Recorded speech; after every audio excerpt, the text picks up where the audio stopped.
what does the future of life beyond infertility look like now? Yeah, I think it's still, I'm still really excited about it. I have some great guests lined up for the podcast this season, just a lot of variation, a lot of different backgrounds that I'm excited to bring their stories to life so that everybody sees that, no matter what walk of life, income level, anything, infertility can affect you. And so I just kind of see the podcast, especially really just continuing to reach, broader and broader audiences. And I hope that it's doing the work that I intended, which is just making people not feel alone and letting them know that you can love your life without children. Welcome to the Childfree Wealth Podcast, hosted by Bri and Dr. J, certified financial planner. Here we discuss life and finances as it relates to being child-free. This podcast is for educational and entertainment purposes only. Please consult your advisor before implementing any ideas heard on this podcast. Hey everyone, in today's podcast interview, we're going to be talking about what it means to be child-free, not by choice, and what life can look like. Today, Charlie Dice is with me, who faced 8 years of infertility before she and her husband made the difficult decision to stop trying. Since then, she's created the Life Beyond Infertility mentorship program and hosts the Life Beyond Infertility podcast to help those rediscover their purpose and passion so they can embrace a joyful life again. So Charlie, thank you for joining me. Thanks, Bri. I'm really happy to be here today. Yeah. So can we just start, I gave a little brief there, but can you really start by diving more into your story? Yeah, sure. So as you mentioned in the intro, my husband and I tried for 8 years to have children. And at the end of that, we just decided we're tapped out mentally, emotionally, financially, all that. And so we decided that we were going to just identify now as child-free, not by choice. And so that kind of led us into another path, which allowed me to kind of say to myself, okay, what is my purpose now? Having children was something that I didn't always want, changed my mind, wanted them. And then now that I knew that I wasn't going to have them, what did I want to do with my life? Where did I want to see it go? What could I do to kind of help others through what I had been through? My husband and I were talking and, he said, well, you like teaching, you like talking, so why don't you try something like that? I've always been a big podcast listener and I've always used coaches and tutors in my own life. So I thought, okay, let's see how this goes. So I started sharing my story on social media and it kind of really took off from there. People kind of came out of the woodwork and just were asking, like, how did you get through the grief? How did you handle this situation? Or do you still get triggered by that? And so it kind of just evolved into a framework, and that's how the mentorship program formed. And then the podcast, was on the side to allow me to also share my story, but also network with other, both childless and child-free people that also wanted to share their stories in a different medium than social media. And it's just been something I never envisioned for my life, but something that I'm really proud of, and I'm really excited to keep doing the work. Yeah. So it sounds like, were these conversations with your husband before you started sharing your story, did these go on for like months or years before you said, okay, yes, I'm going to start sharing? Or was it a pretty quick process? What did that look like? It definitely was not a quick process. I actually did a podcast episode on my own podcast where I talked to my mom and asked her what she thought about our journey. And I shared on there that we never shared with anybody really while we were struggling through it. It just wasn't something that we felt comfortable doing.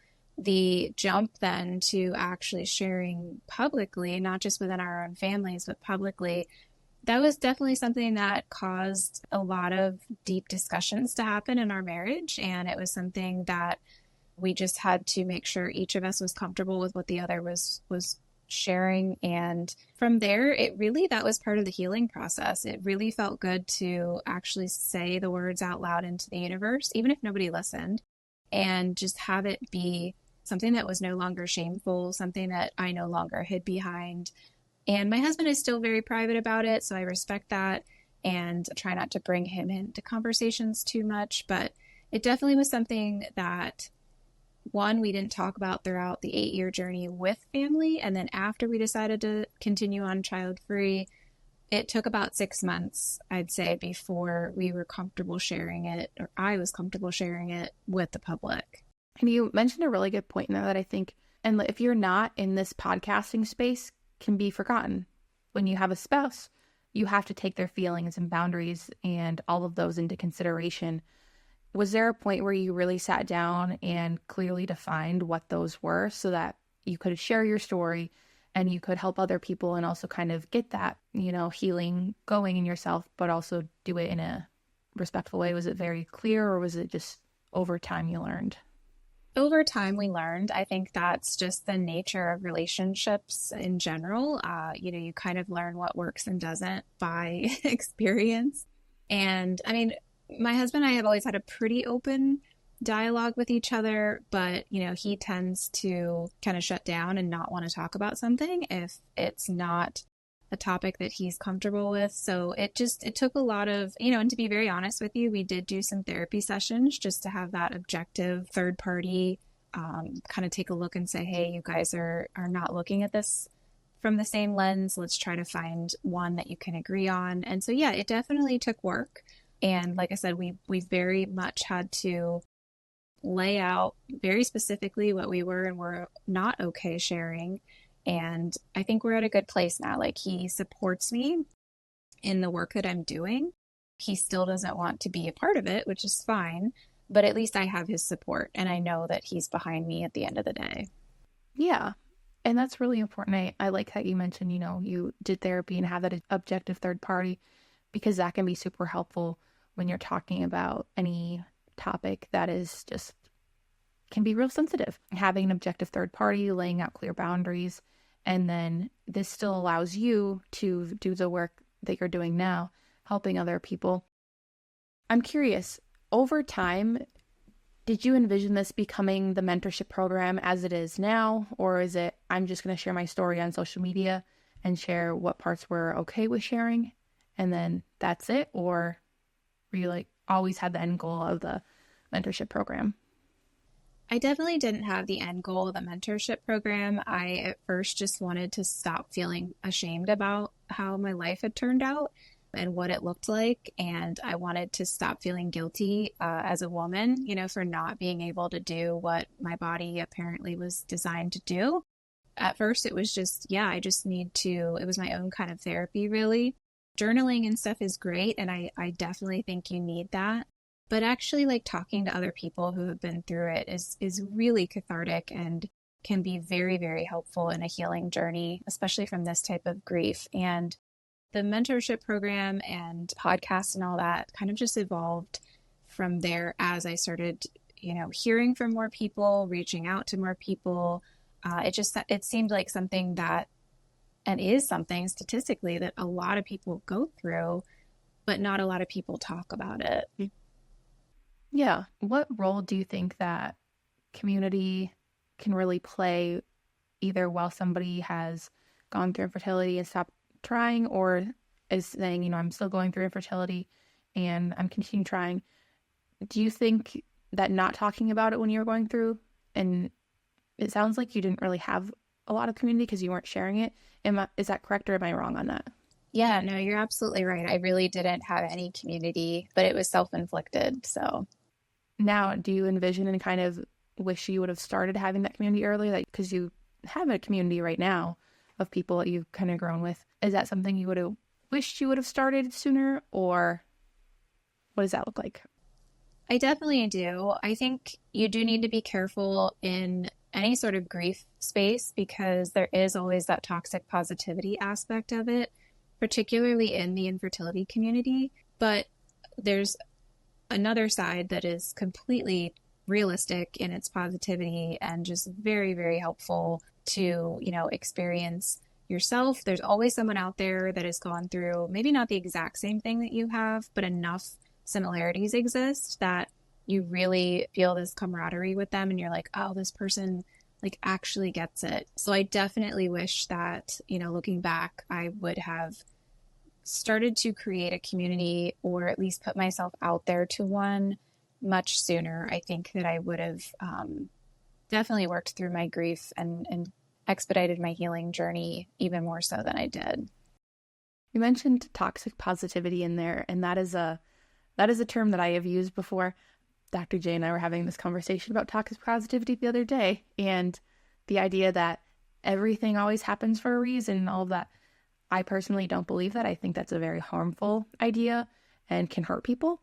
So I like how you called that out, because I'm not from the infertility space. I haven't gone through that, but I have heard from other people, there is toxic positivity in there, and also just helpful positivity too. Going forward now, so you've gone through your infertility journey, you're working on life beyond infertility, you're sharing your story on social media, you're creating this mentorship program and having the podcast. What next steps do you see for life beyond infertility, and where that's kind of taking what you hope to accomplish with that?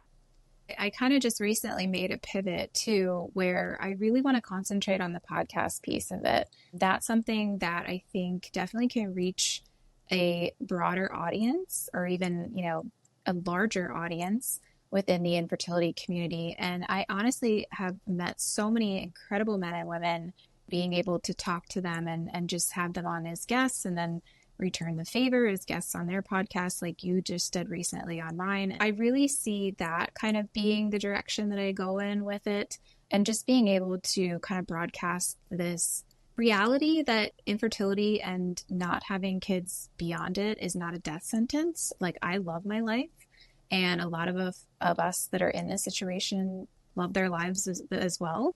There is, I don't want to say the word hope. I really don't, I don't know. I don't like that word often in this space, but there is really joy and fulfillment to be found, and you can love your life beyond it. And I think the podcast really allows me to just get that message out in a really clear way. Yeah.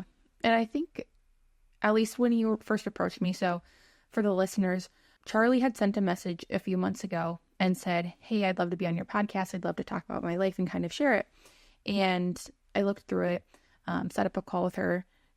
We get requests for people to come on the podcast. We don't take everybody who reaches out, but I was looking at your stuff, and one thing I noticed, and the joy you were talking about, is you specifically refer to yourself as child-free, not by choice, instead of childless, which I thought was really interesting. So can you expand more on that? I'm assuming it has to tie in with the joy you were talking about, but I would love to hear more about that. Yeah, absolutely. And I can't take credit for that term. It came to me from a book called Sweet Grapes by Dr. Jean Carter. It's an older book, but it's still extremely relevant. And in it, they really talked about how to kind of do that mind shift where you see yourself as child-free and not childless. And it really has that, it really takes that connotation of the less than, and teaches you how to get into the mindset that you're not less than anybody else. Just because you weren't able to have biological children, you are actually free from all of the pain and the grief and the trauma that you went through. You're never going to forget it, but you can be free of it in order to find joy again and find yourself again. Because a lot of us do completely lose our identities within infertility, and we tend to not like who we become while we're in it. This child-free, not by choice term, that it's talked about in the book, and I really took that to heart. It's just a way of looking at life differently and not resigning yourself to a fate that you had no control over, but just creating your own fate, really taking back control and making the life that you want. Yeah, that is so interesting to me, because I've never read that book. And, obviously we use the terms child-free and childless most commonly, but it's always interesting to me when somebody says child-free, not by choice, because I just fully don't understand the term, quite honestly. I understand, you're referring to yourself as child-free, not by choice, but why people use certain terms is very interesting to me. And I like that mention of the book saying reframing it all, and you're not less than anybody, because it's true, you aren't. Was this something that you read while you're going through infertility and trying to find, I don't know if you were trying to find reasons, or was this after you kind of made the decision and decided to move forward? When did you read the book? I read it after we had made the decision, and that's really where the whole mentorship and podcasting came about too, because there's very little resources out there for this space where you come out of an infertility journey without a biological child, We didn't feel called to do adoption or surrogacy or anything like that. I have no qualms with any of it. That's a personal decision. But I was just desperate for something, some voice, some resource that could make me feel like I wasn't alone, that I, could actually do something with my life. And so I remember just Googling it. I was like, life after infertility or how to move on from infertility. I don't even know what the prompt was, but good old Amazon came up and this book was there. And I can't remember right off the top of my head. I think it was written in the 70s. I mean, it's older, but it was such a groundbreaking, resource back then, and it's still relevant today. And so, yeah, it really came about of just my desperation to find some resource out there of people who were in the same situation. Yeah. And you said it came out a while ago, at least from my perspective and the people around me, the women around me. Fertility and struggles, anything like that, wasn't really talked about. It doesn't surprise me that there aren't a lot of resources because it's just now something that is being talked about more. Otherwise, it's typically been hidden in the dark for so many years. Was that part of the motivation for you to share your story? It definitely was. I mean, I'm of the generation where we were basically health education and sex education was don't have sex till you're married. If you get pregnant, your life is over, and go on birth control. So we weren't really told anything about, infertility even being a possibility.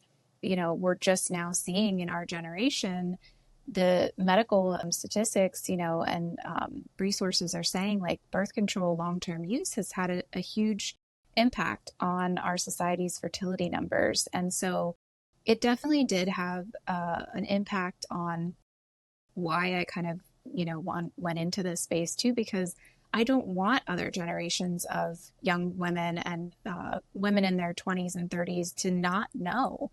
I mean, if I would have known some of these things, like maybe freezing my eggs, or there was supplements I could take, or even just having that conversation with my OB, or having my OB actually bring up the conversation and me not have to prompt, would have maybe changed the outcome for us and for a lot of other people that I talked to. And obviously in anything, I think education and advocacy for yourself is, critical. And I didn't do it because I didn't know. And you don't know what you don't know. And so I just want the next generation of girls and women and men to know what we didn't, or what I didn't.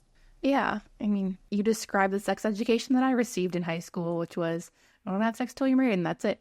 And there really wasn't any conversation beyond that. Nobody talked about different things that could happen or what it was like to be on birth control, any of that. That was just, you don't talk about that. You don't do that. You wear a purity ring, you stay and save yourself till marriage, all of those things, which if that's for you, that's great. But there should be more options and more discussion beyond that. And with this work, how do you balance taking care of yourself and then also helping others and educating others? Yeah, that's a great question. And it's kind of timely that you brought it up because I have taken a step back from the mentorship piece of my program just for my mental health sake. I do suffer from major depressive disorder, so my mental health is something that, I very much try to protect at all costs. Being in it all day, every day was very triggering at times. And so I've recently taken a step back from the mentorship piece. And that's why I'm really focusing now on the podcast piece. But I think it's just something that you need to listen to your body. You need to do a lot of self-reflection and really just be honest with yourself if things are starting to feel too much. And you'll know what too much is for you. It's different for everybody, right? Definitely just listening to your intuition. Like I said, journaling is great because a lot of times we'll write what we're thinking, but what we can't say out loud. And yeah, just really listening to that and taking care of yourself above everybody else. I mean, that sounds selfish, but it's not, because if you're not well, then you can't be well for anybody else. I love that you said that you have to be well for other people, because I think it is so true. And often when you're in a caring, I guess, quote unquote, caring position, and you're really taking on the burden of other people's stories, that can be really difficult and really trying on your mental health. I like how you made the point that right now, mentorship, you need to take a step back from and really allowed yourself to do that, because being honest with yourself when it's too much can be really, really hard. Yeah, I don't want to make it sound like I just snapped my fingers and it was a simple decision. It's not. But ultimately, at the end of the day, I knew it was the right one for me. And it is very difficult. I don't want to make it seem like it's easy at all. What does the future of life beyond infertility look like now? Yeah, I think it's still, I'm still really excited about it. I have some great guests lined up for the podcast this season. Just a lot of variation, a lot of different backgrounds that I'm excited to bring their stories to life so that everybody sees that, no matter what walk of life, income level, anything, infertility can affect you. And so I just kind of see the podcast, especially really just continuing to reach, broader and broader audiences. And I hope that it's doing the work that I intended, which is just making people not feel alone and letting them know that you can love your life without children. Yeah, I love hearing that. I want to move more into like the kind of your life and what it looks like now. But in your bio, you had mentioned that you want to retire early because of your online business. And is that life beyond infertility? It is life beyond infertility. I just recently I'm a huge reader, fiction, nonfiction, whatever you enjoy. But I'm a huge reader. Recently started a second podcast in my spare time with my cousin. And I can talk about that on here if you want. But it's a podcast about books. I really want that to also, be something that allows me to retire early. I think it's just something. I think whatever you do, as long as you're passionate about it, it's not going to feel like work, or it's not going to feel as much like work. But yeah, entrepreneurship has been a roller coaster, but I definitely think it's worth it because it's going to, and has already allowed me and my spouse to, have the kind of life that we want. Can you tell us more about kind of what that life is and what it looks like? Yeah, for sure. So, we obviously, we don't have children. We do have 2 dogs that are our children. We love to pursue our hobbies. So I am into horseback riding. My husband is really into hunting. We enjoy traveling with each other. We enjoy traveling with our families. And we also enjoy, giving back. Like I just took a support coach role at a local nonprofit in our area that deals with infertility and infertility support. And so I'm able to do things like that because I don't have children and I have time and resources to devote to things that, really fill my cup. And the same thing with, just simple things like reading, like just having the time to read in a quiet spot at night. I really don't take that for granted. I really enjoy that. And being able to probably retire early. And that's something that we're both really excited about because it'll just allow us to have more time together, because you never know how much time you have. And we really do, we kind of do what we want when we want outside of our 9-to-5s right now. But that's pretty cool. Yeah. And I noticed when we were recording, we did a podcast and I came on Charlie's podcast. We recorded that last week. But it looked like you have an entire studio in your house almost. Is that right? I'm glad it looked that way because that's not true. But no, I think my whole setup, like no lie, was probably $100. But someday my goal is to have a studio in my house so that I can, make it sound extremely professional. But yeah, it's actually in my book room with all my bookshelves right now. So okay. I was like, you fooled me. Because you had all the mics set up and everything. It was great. And like horseback riding and kind of, you mentioned before that you had built your dream house and all of these things. Has that really happened after your fertility journey, or has this kind of always been in the works alongside that? It's always been in the works alongside it because I think for me, I've always been a realist. I've always been maybe even cynical or skeptical.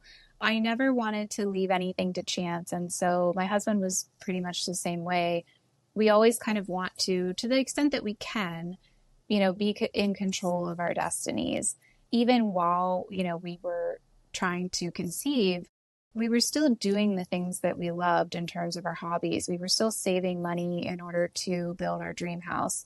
We sacrificed, we lived in a 900 square foot apartment for 10 years, to be able to save to build our dream house. So, I think our philosophy with finances in general, is just to save really aggressively for, the things that you want in the long term, but then also spend aggressively on the things that bring you joy and kind of balance that. I'm curious, you don't have to share if you're comfortable, but by living in a 900 square foot apartment for 10 years, were you able to then build your house using cash? All but a little bit of it, yes. Mm-hmm. Yeah. Now, I will caveat by saying my husband and his brother did build it themselves for the most part. So that obviously saved a lot in labor costs, and this was before COVID. But yes, we were very fortunate to not have to have much of a mortgage. That's awesome. I love when you can share those stories, because it is really hard for people to see that, and I don't think that a lot of people who are able to do that share it. So thank you for sharing that. You mentioned you love horses, and I've never had a horse. I was told I was not allowed to have them on the farm because they cost money. They didn't make money. That is very true. Yes, I begged for years for one, but it never worked out. With that, are you like into any barrel racing or a rodeo or anything like that? Or are you just kind of riding horses along trails? What does that look like? I've never been brave enough to do the barrel racing side of things. I grew up riding on the Western Pleasure Circuit, and then 7 years ago now, I rode a reining horse for the first time, and it changed my life, and I never looked back. And so my current horse is a reining horse, and I compete with him usually during the summer months all over the country. So that's wonderful. So it sounds like you've really been exploring all the things that you love and getting the chance to do that with the horse. Do you live somewhere where you can kind of train all year with that, or is it just part of the year?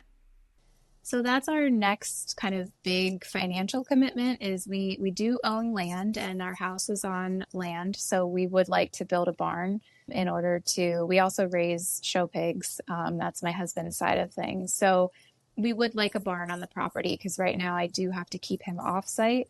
So it doesn't allow me to ride as often as I would like, but it's the best alternative until we can build the barn, which hopefully will happen this year. Yeah. Is your husband and his brother going to do most of the work for that as well? They are, yes. So we're very fortunate, or I'm very fortunate, that I have close family that are very talented in that area. I think it's also too, they know that if they build it, they know exactly what it is. And they enjoy it. So yeah, that's wonderful. So is there anything else, you said you're built the house, that was a big financial goal. Now the barn's next. Is there anything else in the coming years that you're really looking forward to doing or really striving to make happen? Yeah, so I've never been to Europe. That is a goal of mine. I basically told my husband that, 2025 or 2026, we will be going to Europe. So my goal, I have Bernese mountain dogs, and so I have always wanted to see Switzerland. And I do have a great love of Norse mythology, so I do want to go to Norway as well. So those are my two bucket list items that my husband is going to indulge me in the next 2 years. So that sounds wonderful. Where in Norway are you looking to go? I think my plan is to fly into Oslo and then head north to be able to see the Northern Lights. We did go to Alaska this year for the first time, which was amazing, but we weren't far enough north in order to see them. And so I would love to see the Northern Lights and do it from Norway. Yeah, I studied abroad in Norway, but I nice. was south of Oslo, and I never got to see the Northern Lights. So I think that would be something that's really cool to do too. So I'm excited for that to happen for you. You'll have to let me know how it is. I will, yeah. Yeah. Just last one thing before you go is there any advice that you would have for somebody who is listening to the podcast and maybe just grieving their infertility journey and is kind of like taking that next step? Yeah, I would just say, reach out, or at least start to look online, especially since everybody, tends to congregate there these days. Just do a behind the scenes search for people that are saying the things that you're feeling or sharing, photos of ways that you have felt, and just watch them, listen to them, read their posts. And if they resonate with you, reach out to them and they will reach back out to you. And so you'll find that there's someone out there that has been through what you've been through and is willing to support you in that. Yeah, that's wonderful. Thank you. If somebody is listening and wants to reach out to you, where can they do that? Yeah, for sure. So my website is charliedice.com. It's currently getting a revamp right now, so I hope that still works, but that's where you can go for most of it. You can also find me on Instagram at Life Beyond Infertility. If you are a fantasy romance reader, you can find me on my Instagram there, which is at Romantasy Fangirls Pod. And yeah, that's pretty much where I hang out. Awesome. Thank you so much today for coming on, Charlie. Have a good rest of your day. You too. Thank you. Thank you. If you enjoyed the show, please consider leaving a rating or review. We'd love to keep the conversation going. Please let us know your thoughts wherever comments are available, or email us at media@childfreewealth.com. To stay up to date, find and follow Childfree Wealth on social media. If you're interested in working with us, learn more by visiting our website, childfreewealth.com. We'll see you next time.